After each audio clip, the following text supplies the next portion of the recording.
Have you ever been completely underestimated by the people who are supposed to know you best? The kind of dismissal that isn't just frustrating, it's soul-crushing? Picture this. You're standing in a crowded room full of family members who think you're living in a fantasy world.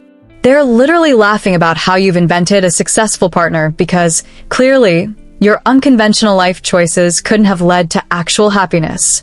You can feel their judgment like a physical weight, hear their whispers that aren't really whispers at all. But what they don't know is that vindication is about to arrive, spectacularly and undeniably, in a way none of them could have predicted.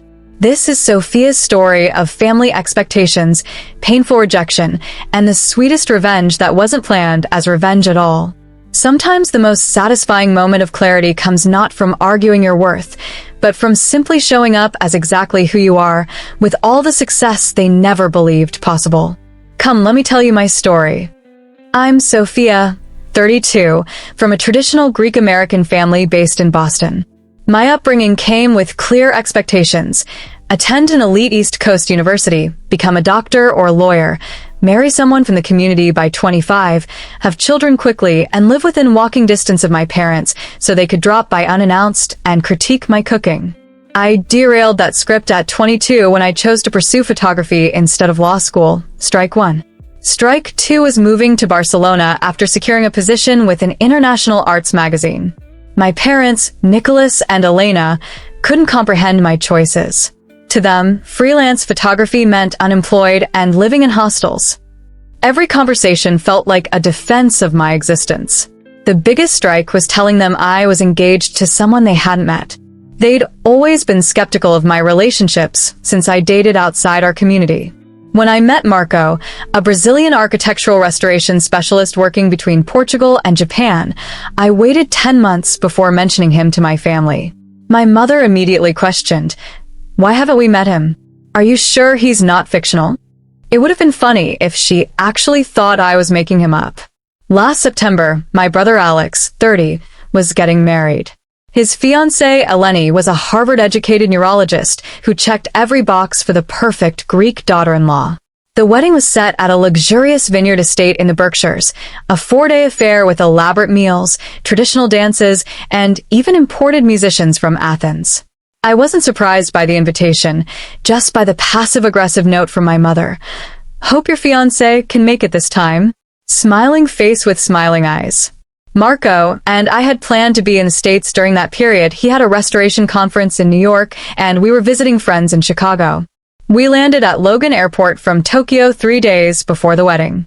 Marco had a last-minute consultation the afternoon of the rehearsal dinner, but promised to meet me there. The twist? He was arriving by seaplane since he was accompanying a wealthy client who was surveying historical coastal properties, something that sounds extravagant, but was genuinely more practical than battling Friday evening Massachusetts traffic. I arrived alone. The whispers started immediately. "Where's your fiancé? Still in what was it, Manila? Have you considered settling down soon?" "We just worry, Sophia. You're such a free spirit." I smiled politely, took photos with Alex, and tried to focus on supporting him. But then I overheard my mother at the bar, laughing with my aunts and Eleni's mother. "I've stopped asking," she said. "She claims he's in architectural restoration." What does that even mean? Is he just a construction worker? She never shows photos. I told Nicholas. Maybe he's imaginary. They erupted in loud, deliberate laughter. I stood frozen, champagne flute in hand, trying not to shake. I should have walked away, but instead, I absorbed every word. During the toasts after dinner, I was asked to say something. The event coordinator had assumed everyone would participate: Eleni's sisters, Alex's college roommates, even my cousin Dimitri, who I hadn't properly spoken to in years. I took the microphone wearing an emerald silk dress, hair styled elegantly, with minimal gold jewelry. Looking out at faces that had never believed in me, I spoke without rehearsal. I'll keep this brief. It's beautiful watching two people who are supported, celebrated, and believed in. Not everyone gets that. So if you do, hold on to it. There was awkward applause, and then it happened. The unmistakable sound of a seaplane landing on the lake adjacent to the property. People murmured in confusion as the event staff rushed to investigate. Then Marco walked in. He wore a perfectly tailored charcoal suit, slightly windswept hair, looking effortlessly sophisticated in a way that made everyone else seem overdressed. "Sorry I'm late," he said with a slight Portuguese accent. "Had to park the seaplane." Someone actually gasped. He walked directly to me and kissed my forehead. "Did I miss your toast?" he asked softly. "No," I replied. "You're right on time." The atmosphere transformed instantly. The skepticism and judgment dissolved into curiosity. People watched as Marco introduced himself politely to those nearby, including my aunt and my mother, whose hands fidgeted nervously with her jewelry. "Elena, it's very nice to finally meet you," he said warmly, extending his hand. She hesitated before accepting the handshake. "Oh." "Yes, of course. Hello." I'd heard that exact tone when she spoke to neighbors with unkempt lawns. Marco turned to my father, who stood nearby trying to appear composed. "Nicholas, I've heard so much about you." My father gave him a firm handshake, barely masking his discomfort. "I understand you work in architectural restoration?" Marco nodded. "Yes, primarily consulting now on projects across Europe and Asia, but I still do hands-on work occasionally. It keeps me grounded, literally." Several people laughed, not because it was particularly funny, but because they were recalibrating. Suddenly, I wasn't the delusional daughter with an invented international fiancé. I was the mysterious sister whose partner arrived dramatically by water. Later, my cousin Dmitri approached me during dessert. "So that's your guy?" I looked at him, emotionally drained but unwilling to let the moment pass. "Yes, that's Marco." He laughed shortly. I didn't think he was real, to be honest. "Yeah," I replied, watching Marco charming a group of relatives. A lot of people didn't. He paused, perhaps to apologize, but I walked away to check on Alex instead. To his credit, Alex seemed unbothered by Marco's attention-grabbing entrance. He'd always quietly supported me while never directly confronting our parents. "Best moment of the night," he whispered when I approached. "I wasn't trying to upstage you," I said honestly. "You didn't," he replied. "You just reclaimed your space. And it was about damn time." Later that evening, my mother cornered me near the staircase leading to the lake. "Why didn't you tell us he was coming?" she asked, looking unsettled but curious. I shrugged. Would it have changed anything? She hesitated. I didn't realize." "What didn't you realize?" I asked, arms crossed. She looked down at her hands, then back at me.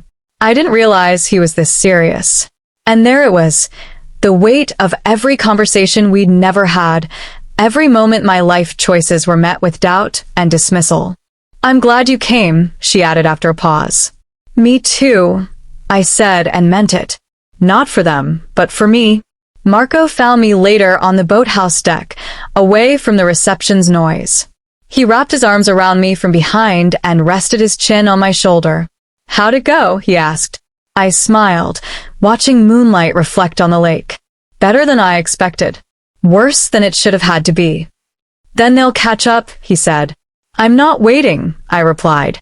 "I know," he said, pulling me closer. We stayed there until most guests had departed. I didn't know what would happen next with my family, whether they'd try harder, whether tonight would change anything. But I knew this. For once, they saw me. And more importantly, I saw myself. The aftermath wasn't dramatic, no explosive confrontations or tearful reconciliations. Instead, there were small shifts. My father emailed me an article about architectural preservation, commenting, "Reminded me of Marco's work." My mother posted a wedding photo where Marco and I were visible in the background with the caption, "The whole family together." When I visited my childhood home weeks later, I noticed a new addition to the family photo wall, a picture of Marco and me from the wedding, smiling. My mother caught me staring at it. "Alex sent it," she explained. "It's a nice picture."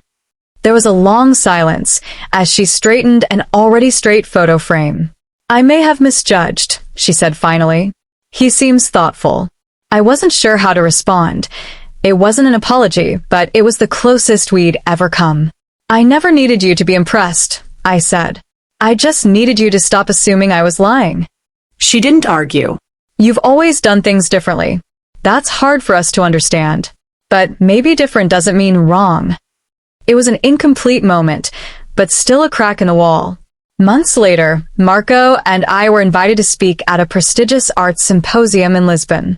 He was presenting on sustainable restoration techniques. I was being recognized for my photography series that had just been acquired by a major museum.